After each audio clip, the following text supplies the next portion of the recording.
অনন্ত জীবনের গান গাই।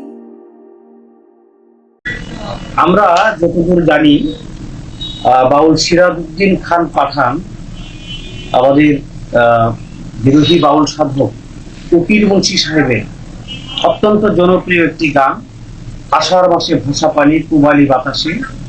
এই গানটি তিনি সংগ্রহ করেছিলেন এবং তিনি সুর করেছিলেন। আমরা তিনি কিভাবে এই গানটি সুর করলেন এবং সংগ্রহ করলেন সেই কাহিনীটি আমরা একটু জানবো।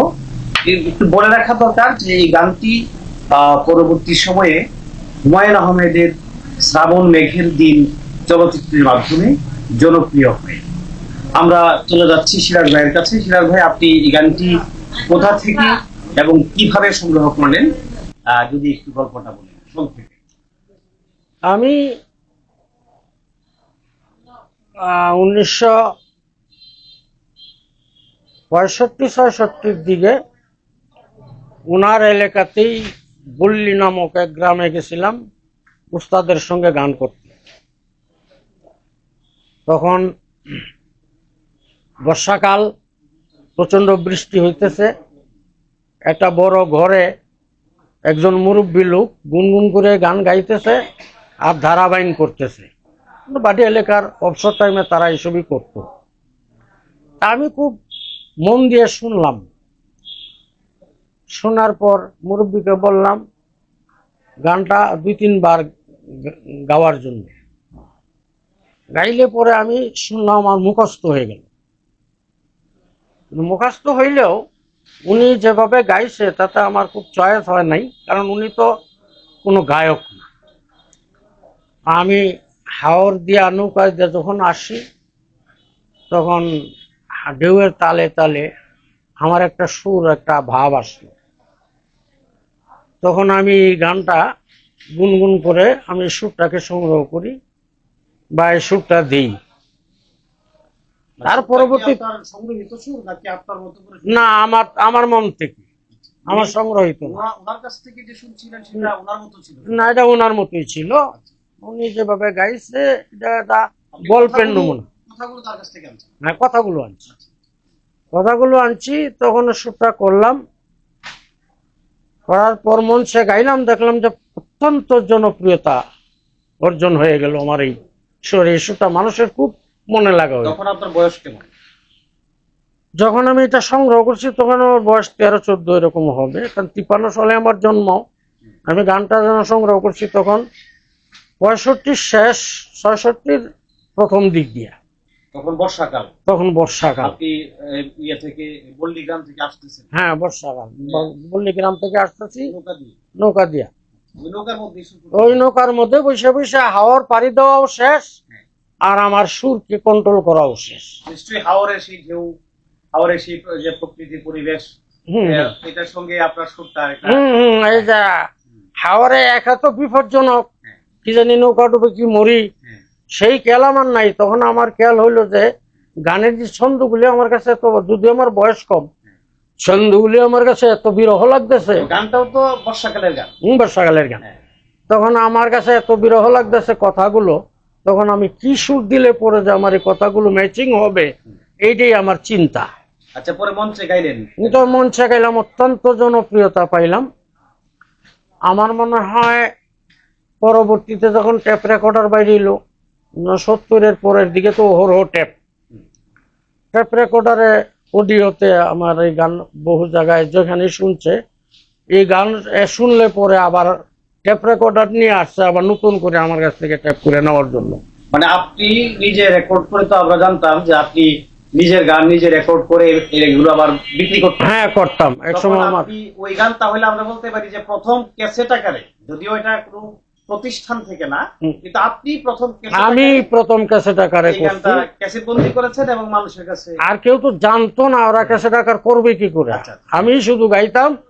আর আমি এই সুরটাকে এরকম রূপ দিছি যে আরেকজন গাইতে চাইলেও গায় নাই। এই জন্যে যে আমি যে রূপটা দিছি সেই রূপটা সে দিতে পারবে না, হ্যাঁ, এই মজাটাও হবে না।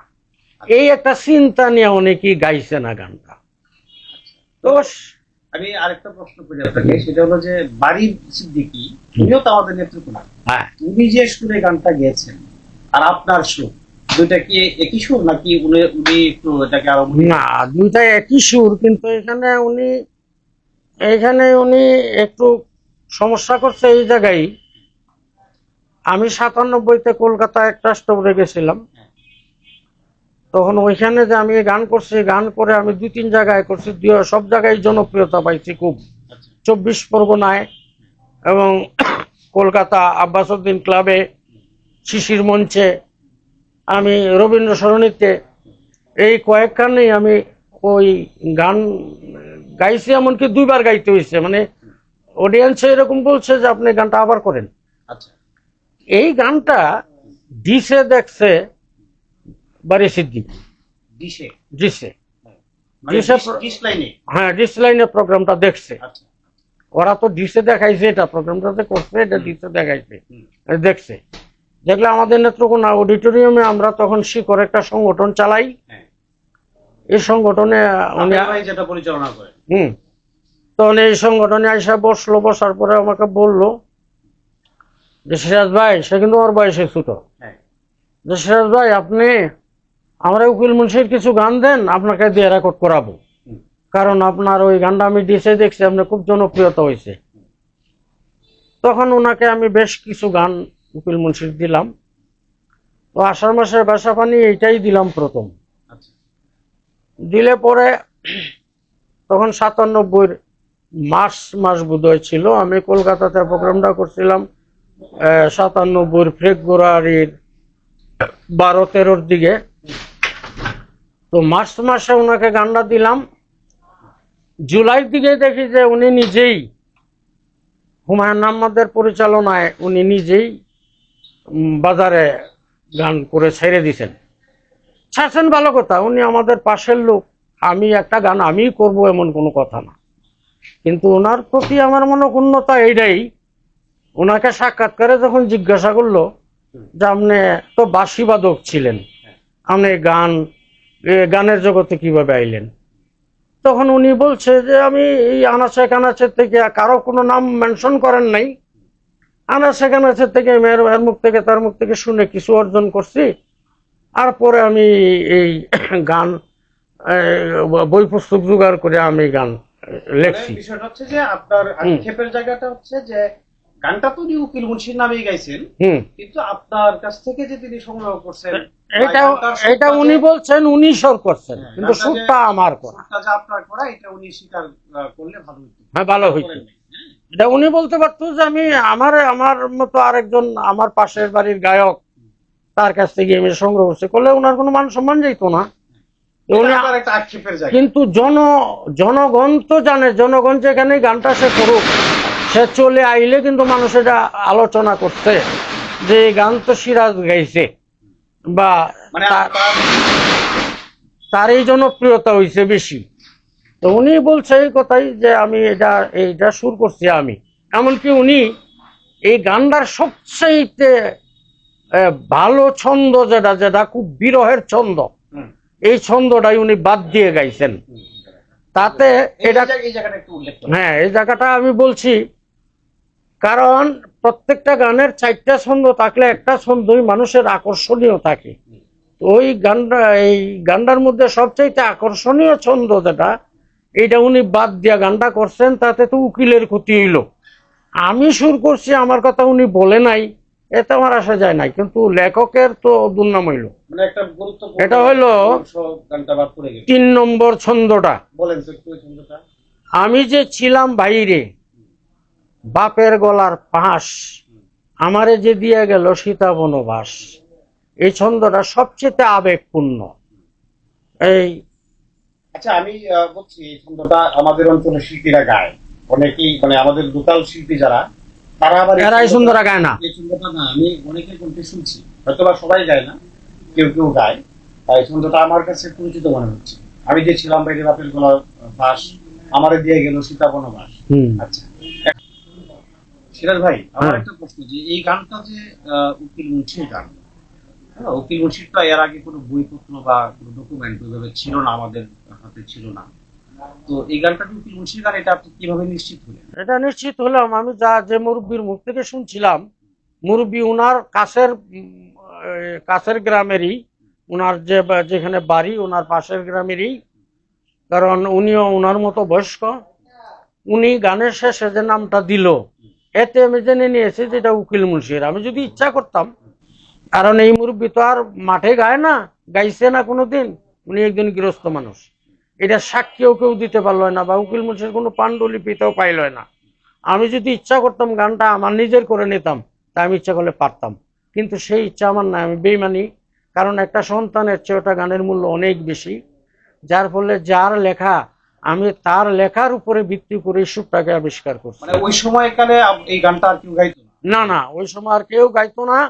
এরপরে যে আমি যে আরো 50 বছর গাইছি, তারপরেও আমি শুনছি না যে আর কেউ গাইছে। মানে বাড়ি ভাইয়ের বাড়ি তো আমার কাছ থেকে নিয়ে গাইছে, এবং বাড়ি ভাইয়ের মাধ্যমে গানটা আপামর জন্য হ্যাঁ, এই ক্যাসেটের মাধ্যমে প্রচার হয়েছে।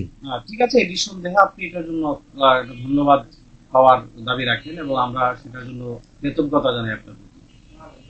এখন আমি যেটা জানতে চাই যে আমি যতটুকু জানছি সেটা হলো যে আপনি একটু ধীরলয়ে বোধহয় গানটা গাইছিলেন, আর বাড়ি ভাই একটু ফাস্ট গাইছে গানটা, এটা কি ঠিক? একটু ডিজিটাল করছে। আপনার আপনি যে শুটটা করছিলেন অরিজিনালি, এইটা একটু যদি টান দেন আপনার মতো করে, আমরা একটু দর্শককে শোনাই। সে তো এটা থেকে রূপ লাগাইছে, কিন্তু এই রূপে আমি যেটা দিছি এই রূপটা অনেকটা ব্যতিক্রম হয়ে গেছে। একটু সুরের যে আওয়াজটা, এইটাই আমার যেটা দেওয়া এটা রয়ে গেছে। সে এখানে ছন্দের মধ্যেও একটু ব্যতিক্রম গাইছে, যেমন কত আসে কত যায় রে নাই নাই হরির নৌকা উকিলের লেখা এইভাবে, মায়ে জিয়ে বইনে বইনে হইতেছে যে দেখারে। আর এলা কইছে গাঙ্গে দিয়া, কয় এই না গাঙ্গে দিয়া, কত আসে কত যায় রে এই না গাঙ্গে দিয়া। এরকম কিছু উল্টা পাল্টা করছে আর কি। আমি একটু জানতে চাই, আপনি একটু মানে আপনি যেভাবে শুটটা করছিলেন ওই ভাষা মাসে ভাষা পানি রে, প্রবালি বাতাসে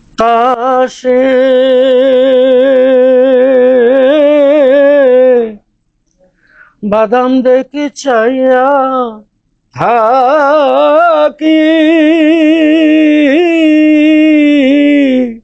আমার নিকেও আসে রে, আষাঢ় মাসে ভাষা পানি রে। বিষয়টা হলো বয়স হয়ে গেছে, আগে যে দম দিয়ে গাইছি বা সুরকে যতটা ঘুরাইছি খাটাইছি, এখন তা পারি না। ঠিক আছে, ধন্যবাদ সিরাজ ভাই আপনাকে। আসলে সিরাজ ভাই এখন 70 ঊর্ধ্ব, প্রায় কত বয়স আপনার? 73 না? 73 বছর বয়স। আমরা সিরাজ ভাইয়ের আজ থেকে সেই 40 বছর আগে বা 35 বছর আগে, 30 বছর আগে সিরাজ ভাইকে যে দরাজ কণ্ঠে গান গাইতে দেখেছি, সঙ্গত কারণেই আজকে বার্ধক্যজনিত কারণে তার সেই কণ্ঠ নাই। কিন্তু সিরাজ ভাইকে যারা কৈশোর থেকে চিনেন তারা সিরাজ ভাইকে ভালোভাবেই জানেন যে তিনি কেমন গান গাইতেন। আমরা একটা ছোটখাটো আড্ডায় ছিলাম আজকে সিরাজ ভাইকে নিয়ে, অনানুষ্ঠানিক আড্ডা বলতে পারেন। আপনারা ফ্রেমের মধ্যে দেখতে পাচ্ছেন সিরাজ ভাইয়ের স্ত্রী আছেন এখানে, আমাদের বিশিষ্ট লেখক আলী আহমদ খান আইয়ুব ভাই আছেন, আমাদের নেত্রকোনা আউটরিচের সভাপতি মুস্তাফিজ ভাই আছেন, এবং কবি এনামুল হক পলাশ আছেন। আর আমি সিরাজ ভাইকে এতক্ষণ প্রশ্ন করছিলাম। আমার নাম হচ্ছে সঞ্জয় সরকার। সবাইকে ধন্যবাদ। সিরাজ ভাই আপনাকেও ধন্যবাদ।